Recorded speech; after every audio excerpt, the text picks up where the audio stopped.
Look at faces, and it's like, still leery on names, so.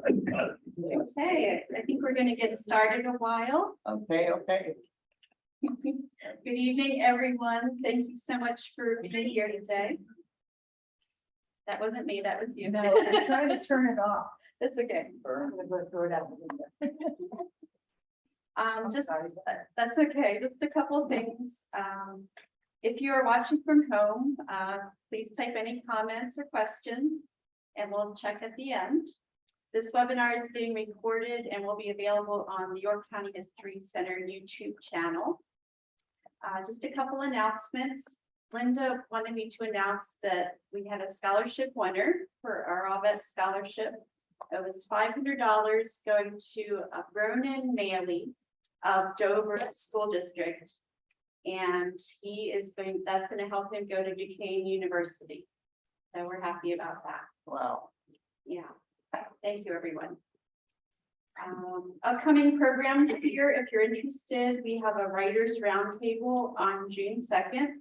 The speaker is Tom Yingling of Cadorus Valley Historical Society.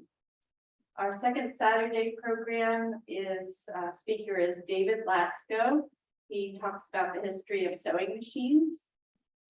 Our South Central genealogy speaker is, our event is actually on June 12th. And it is the presentation of the Henry James Young Awards, annual awards. And our Civil War Roundtable speaker, our event is on June 15th, and the speaker is Jim McClure, speaking about successes and struggles of York County after the Civil War. Our next Allvets speaker in June is Jeff Hawks, Director of Education and Veterans Outreach in Carlisle. And he served as an Army infantryman in Desert Storm. Infantryman, yes. And now I'd like to welcome Phil Matt, who will speak about his experiences in the Army. Thank you. In where? Army. The Army. Okay. Army. Thank you.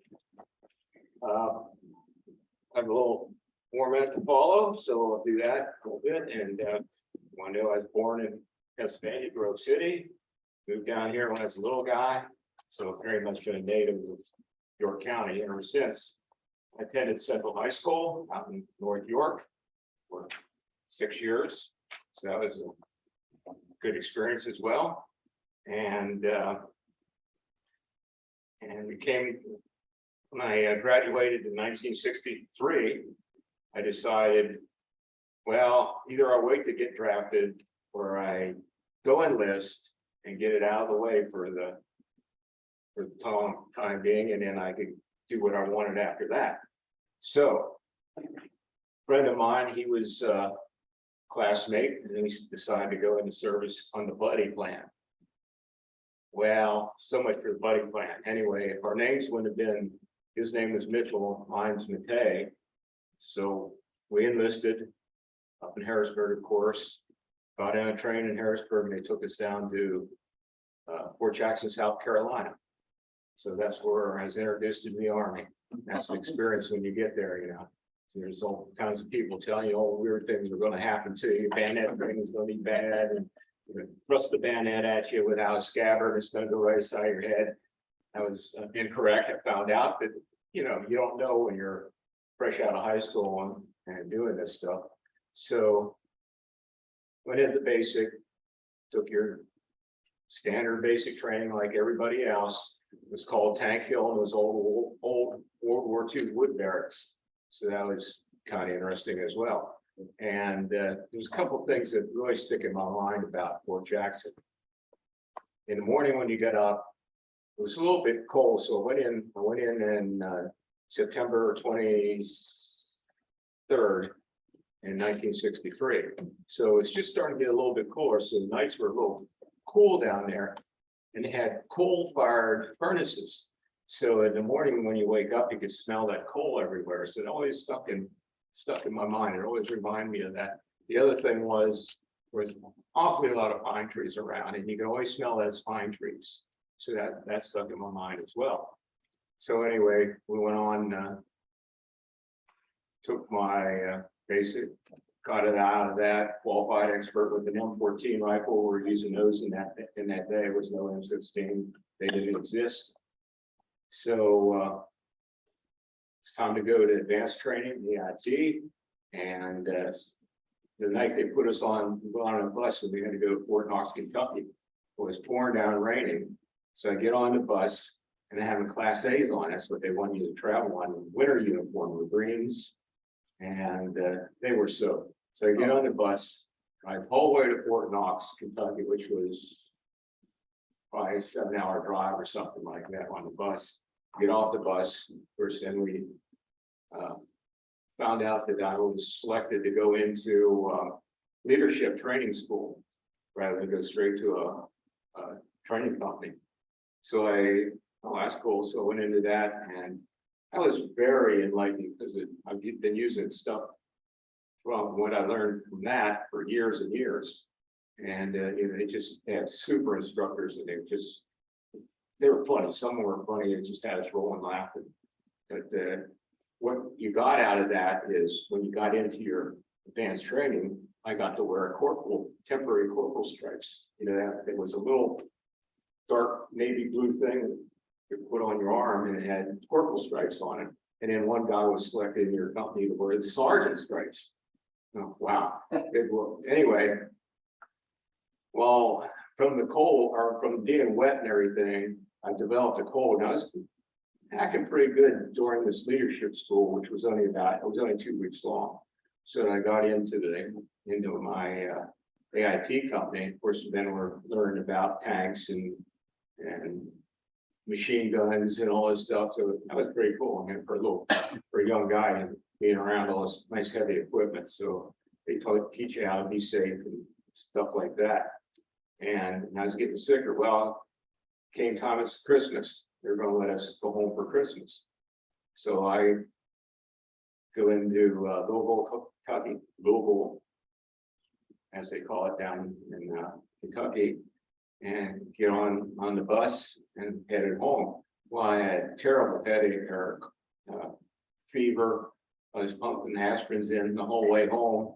I get home, parents are glad to see me. It was pretty late at night, so I went to bed. Next thing I know, about 3 days later, I wake up in intensive care. Turns out it was spinal meningitis. Wow. And that time, they had trainees dying left and right. So I was lucky to get home rather than get a military doctor and our family doctor. We had a real good doctor, and he saved my life basically. So then I wound up being in the hospital for a while there. So at that point, I didn't get to take my leave yet because I just got home at 2 weeks of leave. And so I recovered in the hospital finally, and then he sent me to Carlisle, the Army hospital up there. And so then I spent the rest of the time, my recovery time in Carlisle. So I got out of that, and then I would take the rest of my leave. Then back down to Fort Knox, and get down there. Of course, now I got recycled because I was way behind on my company, the regional company, so I got recycled. So I had to go through the rest of it from there out, and it was interesting. I enjoyed it. I was a runner in high school, long distance runner. I had no problem with any of the PT and stuff, the bars, whatever, in the morning, no problem. Always got through that pretty good. And I always liked the military food. I don't care. A lot of people complained about it and everything. I liked it. Go through the breakfast in the morning. They're making eggs for you, and they're trying to give everybody sunny side up with eggs. So when one break, they push it over to the side, and they're cooked really good. And I said, "Give me those." The guy serve them. "Those? You want those? The ones that are cooked?" Yes. So I had all the eggs I could block it. The ones they broke anyway. So we got all through that. Now it's time to go. Got through the advanced training stuff, learned how to drive a tank, and we were just kind of introduced to it. We didn't have a lot of experience on it. They gave us a pretty good general information about the whole works, how everything worked, and how to operate a 1919 machine gun, which was something used in World War II, and a Modus M2. Got to shoot that and everything. That was fun. So now it's get out of that, graduate, And so we went to the airport and stuck this on an old, remember the Constellation, TWA Constellation, 3 tails in the back. Here, that's what we traveled to New York City. And what people told me is take as many pictures as you can while you're in the service, because you'll never get to see that stuff again. Even if it's just a Jeep, take a picture. So that's what I did. But anyway, then they put us on a ship and off to Germany it went. And I was 7 days on the ocean. I did get seasick out about 5 days out. I got seasick, took some Dramamine, that was good the rest of the trip. So not bad, no problem. So we went into Bremerhaven, Germany. And from there, we took a train down to Frankfurt, Germany. And then that was sort of like a replacement detachment. So they shipped us up about 30 miles northeast of their little town called Gillenhaus. Turned out there was a Kaserne, that's what they call a post in Europe. And Kaserne was a German name for it. Turned out that Kaserne was used in World War II for the German army. And it's pretty interesting. If you went upstairs in some of the older buildings, you could see bullet holes through the rafters, 50 caliber bullet holes. Okay, you look down in the concrete, you can see the hobnail boot tracks where guys were walking around at German soldiers. So did that. So now we're in Germany. Now our mission there in Germany, us was in the 3rd Armored Division. And our assignment was to guard what's called the Fulda Gap. That was between East Germany and West Germany. And it was just nothing more than a break in the mountains where the East Germans had a ton of tanks and they were going to come through, and we would be the speed bump because they had so many tanks, we figured they'd just overrun us or would be bombed before we even get to the tanks, let alone get in them and put up some resistance. That's kind of interesting. And so that brings you to alerts. Every once in a while, whenever the brigade commander, first I tell you how big their area was there. There's brigade size, which means we had 2 battalions of infantry, mechanized infantry, 1 battalion of armor, which I was in, which happened to be the 1st Battalion, 33rd Armor, and a maintenance company, a battery of artillery, some MPs. Of course, I think that's about it. That's all I can remember right now. But anyway, we kept all our tanks and our vehicles right there, but we're all enclosed in a big fenced-in area. It was really weird because they had the post come up and it curved inward towards us. It was like they were set up to keep us in rather than the Germans or enemy out. And they're figuring it out. That's what happened. So it was interesting. So you had, oh geez, quite a few people there, you know, because what's a platoon's what 100 people maybe. So you get roughly 600-800 people in a company, 3 companies, and a headquarters company, and then you got all these other, and they get transferred or came together as battalions. But anyways, it was a fairly big thing. So that was interesting. And so we weren't alone, but we would all been toast if the Russians decided to attack anyway, because they would just nuke the Kaserne and that would have been it.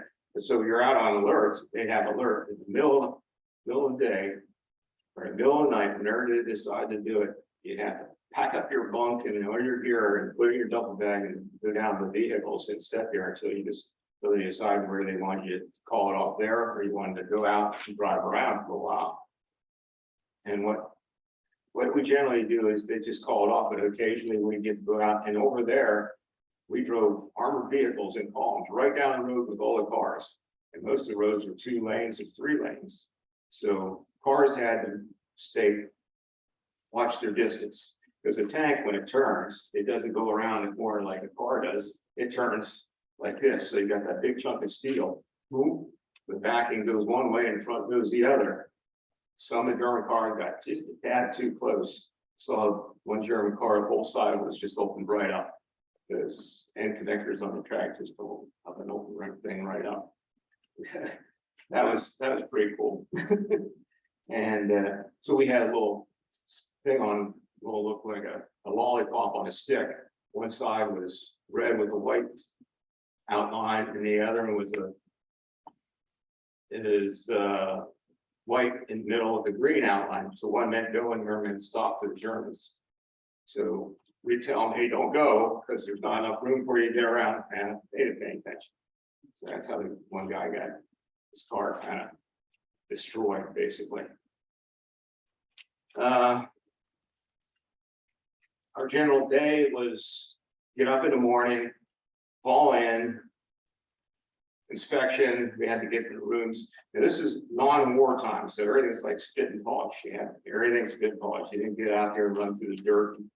If you did, you can't come in. And I kept a pair of boots for bar duty and stuff that you wanted to look good in. A pair of boots that just got kind of clean the mud off and throw some polish on you wear every day. So anyway, we get up in the morning, fall in, get inspected, then either do exercise or go to chow or eat breakfast. I had to, me being pretty fit, we'd go around the back, everybody falling out there. And the first sergeant says, we need an exercise to start off this morning. And I said, 8 count push-ups. I don't know if you know what those are. You drop down, kick your feet out the back, do 2 push-ups, bring your feet up, and then stand up. And through the whole crowd, I just heard everybody go, oh, it's funny. I was in shape by these older sergeants, they were going. Anyway, they did it. It was just funny, just this thing that went on. Okay. More time's flying. What I want you to do here is show you how a tank crew operates. So I would like to have 3 volunteers. So since we don't have a lot of people, now you won't have to do much, but I'm gonna have you come up here, one set in the chair, somebody can sit down. That's all they have to do. And I need that's gonna be the driver. And then I need a loader. He's gonna load, stand here, here's the main gun's gonna be this way facing the wall. So I need a loader, somebody stand here. You're it, sir. Just, you blinked, that was your volunteer notice. Okay, now I need a gunner. You're it. And you get to say it as well. Wow, that's good. Okay, have a seat, you're gonna be my gunner. So anyway, generally, we're going down the road. If we're just out in the road, we're going down the road. Now I'm just setting up on top, listening to the radio and stuff like that. And what I generally have on something that looks like this. This is basically the exact same thing that I wore, all our crew members wore in a tank. Protect your head. There's a lot of sharp things you can beat your head on in there. And you have a little communication switch. Front is intercom. I'm always listening to intercom. And back is you can go out over the platoon net. And I actually tested this at a museum one time in a runnable M114. I don't know if that, but you know that is a small armored personnel carrier for recon. And it works. It actually works. I just plugged it in and talked to the other guy in there. So that's what we use for there. So you know what kind of vehicle we're driving around. This is it. I'll show you guys in a minute. Okay. And that's called an M60 split because it's no A1s or A2s. Those are all model numbers at the same time. Okay. Where my driver goes up there right now. Okay. So my driver gets back. That's you, right? You were sitting up here? Okay, just set it for this area and we'll be good. Okay, have a seat, driver. So me, as a tank commander, I was cross-trained in everything. You're the beginner guy, you get the load, you're the private or the private first class. My driver can be a specialist 4, kind of E4, same as like a corporal, but without the authority. And my gunner, he's going to be a spec 5, specialist 5, because he's been around the longest. And he knows, he'll know more about gunning than anybody else. And I'll be anywhere from a buck sergeant, 3 stripes, on up to a second lieutenant or the company commander who has their own tank as well. So I could be in any of those ranks. There on up, so I say, driver, move out, and that'll come across the intercom. So what you'll do, you put it in gear, pull back the gear, it's on the other side, just like an automatic, right back drive. Okay, and all your other controls there, how to start the engine are on his right hand side. And he's got a hat, your seat adjusts up and down, so you put it up through the hatch, move the hatch out of the way, and most of the time you drive stick with your head sticking out. Those helmets on and goggles, so you don't get a crack in your eye. Okay, so let's pretend now that we're on the range. Now we're on one of the ranges, and we're going to fire this thing. We're going to move up and go down like a dirt road. There'll be targets left and right down the field somewhere, or a mile down the road. And I'm going to say, driver, stop. He's just like a car's. Or my driver steps on his brake, it just sits there, but he doesn't jam on the brake, because when you stop those things, the whole thing will rock forward and back. But you don't want to do that, because the poor gunner over here, he's looking through his sight, and all he sees is ground, sky, ground, sky. Not so good. And then my loader, he just standing there until I give the command. So what I'll say is, I told the driver to stop, he stopped, and I'll say, gunner. And I'll tell him what we're going to fire. We're going to fire PEP, which is high explosive plastic. And I'll tell what you're going to fire it at. And I'll say tank. So he knows. Now he knows he's going to fire PEP. Well, there's a little mechanical computer right here with a big handle on it, and it indexes 3 types of ammunition. And he indexes high explosive plastic. That automatically puts some elevation on that main gun, so that round just doesn't go right into the ground. What you do, you bend around, and there's a ready rack right here. You pick up a high explosive round, HF, flop the front of the round in the breech, make a fist, and push it in the breech and stand back. So he puts it in the breech. So I said, gunner, yep, tank. And what you say when you see that tank is you say, identify. Identify. And then I'll say, and what I'm doing up here is I have a rangefinder, has 2 lenses out on either side of the turret. And so what I'll see in there is 2 pictures. And I'll turn a little handle and it brings those 2 pictures together. That's my range. So I know what the range is where I'm going to fire. And then, so I got it, then I'll say, you pick up the the high explosive round, load the chamber, and when you do that, you say up. That means it's loaded. Everybody in the crew knows it's loaded. Up. And then I'll say, fire. What's the tank or the gunner says? He says, on the way, and he presses the button. Boom. The breech comes back about that far. And if you're standing behind it, you're going to be dead, because it'll crush it. So, you know, after you've been in there, it's not that loud inside. It's loud outside, not inside. But and the whole tank rocks back and forth, and it raises all the dust around. And what I wanted to show you was, here's what the gunner sees when he's looking through the sight. He sees something that looks like this. That's his reticle in there. So he has the center of that reticle on that tank that sets out there. Okay. He fires it. Boom. He says, on the way, boom. And then I'll say, do I say? Target this or something, I forget exactly what the words are. And then I'll say, hep again, gunner hep.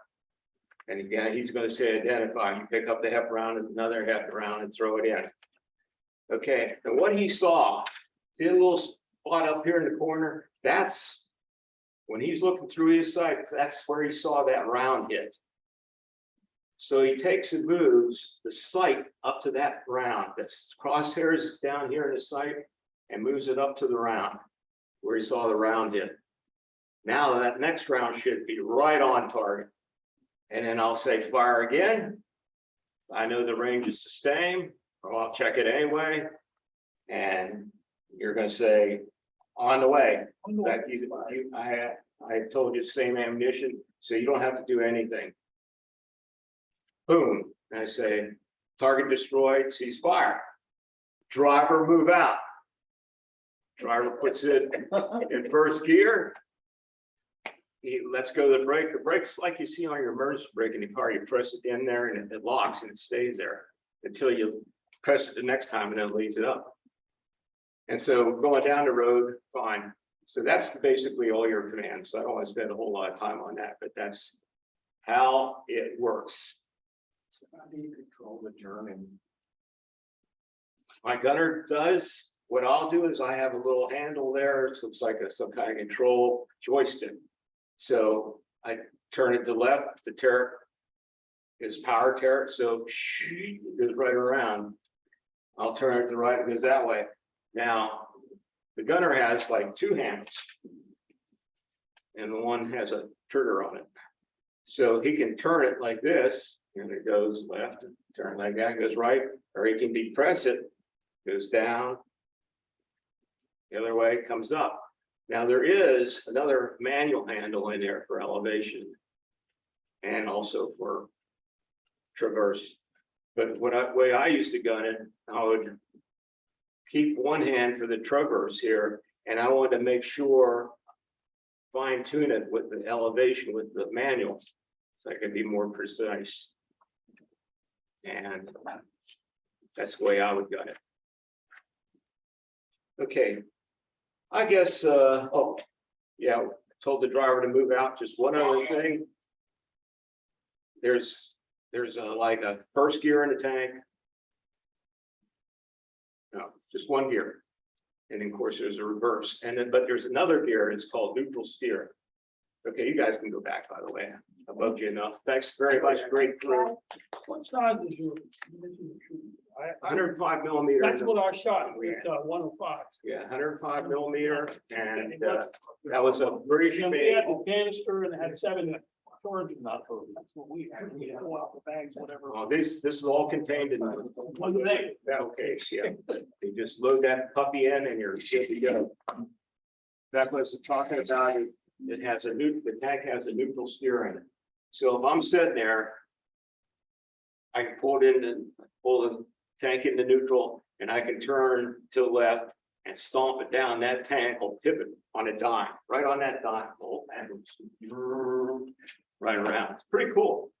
So when I'm driving around, going down to a town, and we drive right through the German villages, little teeny German village, because either you're in town or you're in farm country, unless you're in a big city. So you can drive, and we got the order one time, moved from where we are to the other side of town, and said, this is great, I can go as fast as I want. So down the road, I go at all 32 miles an hour. That's as fast as that thing would go. The new tanks, the M1 Abrams and stuff, and they can hit 50 and stuff. But when you're driving 60 tons down the road at 32 miles an hour, slight change, you're over here, it's like that, or you're over there, so you have to kind of get used to how it reacts to your inputs. So I'm going down the road, and here comes this town, and I had to make a hard left in there. So I come into town, I jam on the brakes. Now I didn't have to worry about the gunner at that point, so I jam on the brakes, throw it into neutral steer, turn the handle, stomp it down, the tank flies around where it needs to be, and I pull it into gear, and the whole thing just jumps up in the air and it takes off. It's like, wow, this is cool. And so it's like riding a 60-ton ATV around. But you're doing it down the main street of town. They rip their streets up. Pardon me? Did you rip their streets up? Oh, yeah. So at the end of what we're doing, or from where we moved, they actually have an officer going around in a Jeep writing checks to whoever owns the land. Because when you go across some farmer's field, you can't imagine what the 15, 16, 17 tanks will do that field. Yeah. Wow. That's one company. We already have 3 companies, 2 more tanks for the headquarters tanks. And the company commander will run the headquarters tank. So, yeah, so we do a lot of maneuver damage. We normally go in a field like that in local field in the wintertime when the ground's frozen. So which brings me to camping out. We camp in plowed muddy fields. Horrible. So where are you gonna sleep, right? So I get the sea ration boxes, because that's what we had when we were in the field, sea rations. And everybody knew what's the best sea rations was. I always grabbed the ones that had peaches in it, and it tasted good. So you take a sea ration carton, not that big, and I opened up several, I put them down. Because I was not infantry, I could carry 2 shelter halves. And two sets of poles. Usually one guy will carry half the tent, the other guy will carry the other half tent. Put them together, and you have 2 guys in your side my own tent. That was pretty cool. But anyway, I put the tent up, put it up in this mud field, and tried to keep it as clean as I could. Get in, go to bed. Same thing. Germany can get really, really damn cold, and that's one year. I think it was in 65. It was just as cold. I mean, you just couldn't wear enough clothes. You do have a heater. The driver, it's like driver, you had a diesel heater down with your feet. So from here down, you're cooking.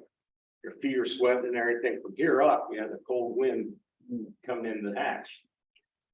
I didn't like to drive. I know the guys nowadays drive with hatches closed for the driver, but I could always see better, so I didn't have to. So I just let the hatch open. But you have the cold coming in and the rain coming in, whatever the conditions were, it doesn't matter. But where's they going with this? So yeah, heater worked and everything. So you're just driving down the road, taking it easy. And I got, because I missed home so much, I'm singing to myself because it's not going anywhere. So I'm singing all the songs I do over and over, as I'm cruising down the road, having a good time with it. Nobody could hear me, so that was good. And then tank commander to come on, give me some kind of order, and I do what he told me. But when you're going cross country in cross country in a tank, the tank gets to doing this, the whole thing. And if you're way up on top, it's accentuated. So you're really moving back and forth. So the guys up there had to watch you and get their teeth knocked out. You had that nice helmet on. There's nothing for a face guard. All you had in front of you is that microphone. I usually keep mine up, and then I have a pair of goggles on as well to keep anything from flying in my face. So that was a lot of fun. But you think, here's this big tank, it has these nice big tracks on it on the sides and everything. And how can you get that thing stuck? How can you can get it stuck? And you get it stuck so bad, you need 2 or 3 tanks to get it, or 1 to 2 tanks to pull it out of the mud. And I've seen them stuck clear up the fender. They'll bottom out in the mud, and the tracks will just go do nothing. So you use tow cables, hook them up, tank in the back, maybe a M88, which is the tank retrievers, yank it, sun gun right out of there. So I have pictures. I have brought album over there, which I have a couple pictures of that. They're not that great because the tank was stuck down in the woods, in a big bog. So it worked. So it was kind of interesting. So you can get them stuck. And in night vision, you have infrared. They used like infrared in those days. So what it looks like, you're looking through, everything's green. You have no depth of field. So if you go down into a ditch, you have no idea how deep that ditch is or how much water and brook is in the bottom. So you ease down in and just about the time you hit the bottom, you stop it. It'll just take you right up out of it, you hope. Or whatever water is in the ditch, if it's, you have the hatch open, it'll come right up the front slope and right into on your lap. So you have to kind of careful how you ease into them. So that's kind of interesting too. So there's little tricks like that you learn the hard way. Nobody tells you, you just learn it. And then when we had the load tanks on, we load them on the train to go to some of the training areas were quite a ways away. So you start one end of the train on flat cars, drive on. That first tank would have to drive up 15, 30, 40 some tank, 40 some flat cars, one to another. If I'm ground guiding, I have to stand on the flat car that the tank is not on. If that should go collapse, I won't go down with it or it does something dumb. But those flat cars aren't as wide as the tanks are wide. So you have this much track is hanging out over both sides of the tank. So I'm ground guiding them and I go like that. That means just touch it, just touch it. So you just turn it a little teeny bit. So you run it down, I go to the next car, bring the tank down, and they have ground guide for everyone. And one, you know, it was my tank I was bringing on, so I have guide. You know, I'd be ground guide for the guy behind me. But what you learn with tanks is 60 tons of steel and they're just not forgiving at all. You never stand between tanks. To this day, I cannot walk through the parking lot of Walmart and walk between two cars, especially with a person sitting in there. It just, I don't want to be crushed between it. In other words, there's certain things you just don't do. When you climb on a tank, what side do you think you climb onto? Climb up the front slope, we'll give you that much. Climb up the left side. The left side is where the gunner's set. So he's on that side, but his machine gun is on the right. So you climb up the right side, you're gonna be looking right at the end of that barrel of that machine gun. Don't do that, especially if you're at the range. Just don't climb up that side, climb up the other side. That's how you get in. Go in the top. The only way the driver can get out, if the turret's pointed forward, he can come up out of his hatch right over him. If the turret is pointed off the side, he can get out there. But when you lock the tank up for the day, you turn the turret the whole way around, so it's pointing to the rear, and that's travel position. Now he can't get out that way because the back of the turret's overhanging his head. So there is a spot where you climb out onto the turret floor and then up to the loader's hatch to get out of the place. So what they don't tell you when you get into tanks is how you die when you get fire around or something from the bad guys. Either killed outright or you're burned to death. So not good. Did have one experience that always stuck with me. We're getting ready to go to the field one day. We're up in the company, we're up in our squad bay, and I heard bang, bang, bang, bang. Like, what's that? So we all ran downstairs to see what's going on. Turned out two sergeants had a disagreement who was going to do what. And they had this ongoing feud going for a while, and evidently the one sergeant, he thought, well, I put up with it. So he went to one of the vehicles, got out an M14 rifle. That's 7.62 by 51 caliber, better known as 308 for you hunters. And he shot the guy several times in the chest, a couple times in the head. So on out, and he saw him. The other guy, the guy that did the shooting, was gone, but the sergeant was laying there. He didn't look so well, not with those kind of holes in him. So anyway, that was something that always stick with me. Well, since I was in, this is our guide on this, what you use front of when you're marching in formation. So I was in the right side up here. Bravo Company. 1st Battalion, 33rd Armor. So that was on the pole in the front of our formation when we marched. So we had parades. The generals come in, everybody cleans everything. Must know this before. Everybody is big band. Generally, everyone comes into barracks, but it has to look nice. And then we go out and have a parade for them out in the field. So we have the whole brigade, everybody in the place out there in the field, all standing in formation, and we have parade, the band playing. It's interesting, just some of the dumb things they have you do. And I think that's most of it there. If anybody wants to see it, there's not only your main driver's sight that gunner's sight he looks through, but you have like a telescope there. So you're looking down tube about this long or big around that long, and it magnifies something out there. So you're looking at something 3 miles out the road, and you want to see a better picture of it, you bend over through your telescope, and that's mounted coaxial to the main gun. And then on the other side of the main gun is the machine gun, which was an M73, which is a piece of junk. That gun, and I loaded to start with, like everybody else, it would jam. It would go to pull the round out of the chamber, and it would split that case. The front of it would stay in the chamber, and then the rest of it come out. Next round would probably go in. It wouldn't, so it stopped. So I'm standing there with a glove on because I didn't want to beat my fingers up, and a cartridge extractor. As soon as it would stop, open the top, reach in there, pull that out, close it back up, or put the belt back in, close it back up, stand back. And I'd say up, or my gunner said it, or my gunner said it's up, or I say up, or loader said up. So the gunner can start continue firing. And then inside the turret, there's a box in there this long and about this high, all inside on one side of the turret. And that's all loaded with machine gun bullets for that. M73. Yes, sir. Is that 50 caliber?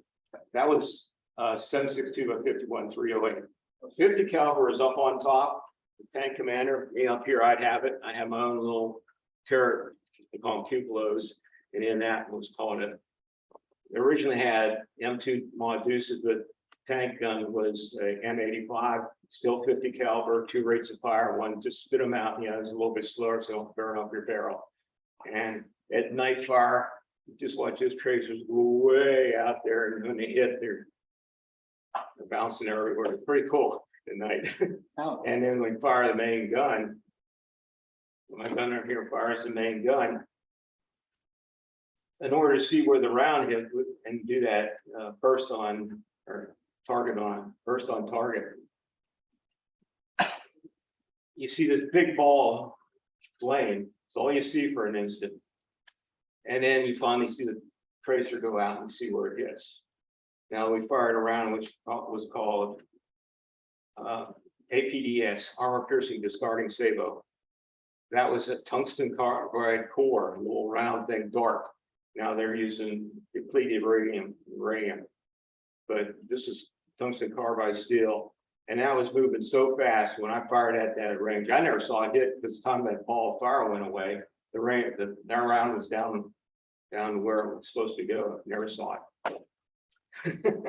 So I didn't, if I missed, the tank commander would have to, change the sighting picture for me with his sights. How many rounds of ammo you carrying? Main gun? Oh, that's right. Somebody asked that. I mean, roughly. It's quite a few. There's quite a few assortment of PEP, which is high explosive plastic. And that's like taking this ball of mud and you throw it against the tank. It doesn't penetrate, but on the inside of the tank, pieces of steel fly off. And it flies all around and kills everybody and sets everything on fire. You have APDS, so you have that round as well, that armor piercing discarding sabot. That goes in one end of the tank and out the other. That's moving so fast. So you just can't stop it. That's why in the Gulf, like in the Gulf War, they're able to just knock those old Russian tanks off. They're just putting those rounds right through tanks, one side and out the other. And when they go through, they just set off everything. And then we had a heat round, which is your shape charge. And that goes in and makes this little teeny hole. It's only about this big around, but it turns that steel on the side of the turret to molten metal. And then that comes off inside and flies all around. It kills everybody. So, but to answer your question, I'm somewhere around 100 rounds It's a fair amount, but I guess if you're in combat buttoned up, you wish you had more. It's the old story, always bring enough ammunition. So, and 50 caliber, we kept 50 caliber in the bottom of the Terrier, there in boxes in the bottom of the Terrier, sometimes walking on them, and more 7.62, like 308 up on the side of the Terrier, thousands around to that. We had grease guns, which are the old M1A and M1. Looks like a grease gun. You have a stick magazine, holds 30 rounds. Real slow firing. That was kind of like a crew weapon that everybody used. Had 2 of those on board. And most of the time I carried this 45 on my side or in a chest holster up here. And both the M1 grease gun and the 45 fired the same type of ammunition, so that's kind of the same ammunition in both. I'm gonna pass this around, but this is what the sites really look like. We have a description of what they are, so pass that around to you guys. Let's see what I missed. One at a time. Okay, I went on leave one time. I was in the service, went to Amsterdam, went up the Rhine River, saw where the bridge where Morgan was. That was bringing us just a towers at both ends of the river. But that's a big river. It's a wide river, so I can't imagine doing that more, crossing that more. Changing tracks in a tank. We actually broke a track going through town. It just peels off. The only brakes are up on the sprocket on the rear. So when that track peeled off, there was no brakes on that side. All the road wheels just ran loose. So the driver hit the brakes and the tank just spun to one side and the gun tube went into this. It turned out it was a barn. It looked like a house from the outside, but the barns and the houses and everything is all in the little town. So you have the cattle and everybody is living together in small towns out in the country. That's kind of interesting too. So did that. Okay, what I did when I got out of the service. I went to work at Borg Warner. My dad was a tool and die maker, so I thought I would hang out as put big rooftop air conditioners together. I thought I learned a lot doing that, learned how to braze copper and stuff, and so I did that there, and then I found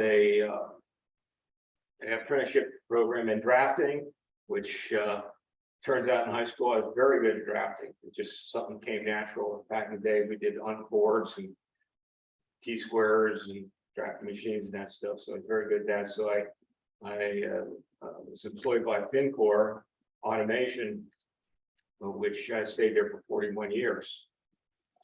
And then I retired from there. They closed the company down. Timing was perfect. I was 65. They gave me a lot of severance pay. I got money for my health care was included until I was 64, and I turned 65. Then I got regular benefits, Social Security and all that stuff. So that was pretty cool. Timing was perfect. Actually, I made more money the first year I was unemployed than I did the previous year working. Because at the time, I don't remember if you remember, President Obama was given these benefits for people being unemployed. So I applied for them. They got them in addition to my severance pay and stuff. So it was pretty good. And what else? Yeah, and now what I do for entertainment, Paul in the back here, we belong to the York County Veterans Honor Guard, so we do funerals for any veteran in York County. So we may have a funeral in New Cumberland, and then we may have to drive the Delta later on today. Thank goodness that doesn't happen very often, but we might, one county to the other to do 2 different funerals, and we could have as many as 5 funerals in one day. So it's one of those things you leave in the morning, wife wonders where I was at. I come home in the afternoon about 4 o'clock, tired because I've been standing in the cemetery most of the day. So we do a rifle salute for the veterans and a flag presentation. And so, and the families really enjoy that. They really appreciate that. And it's really rewarding for us as well. And it's a heck of a nice bunch of guys. Usually when they get on there, they've been around a long time. So, and Paul back there is the one that's been in it since the beginning of time. Yeah, I guess it in the Roman Army honor guard at one time. Again. What were you saying? In the Roman Army. Never mind. But anyway, well, I learned from him, so that was good. So that's about all I have for tonight. If there's any other questions, yes, sir. So that tank did not have a bottom escape hatch in it. It did sit right, it was right under the driver's hatch. You pull it up, reach down between your legs, and there's a handle there, and it drops out. And that thing had to weigh 100, at least 100 pounds. So putting it back was a nightmare.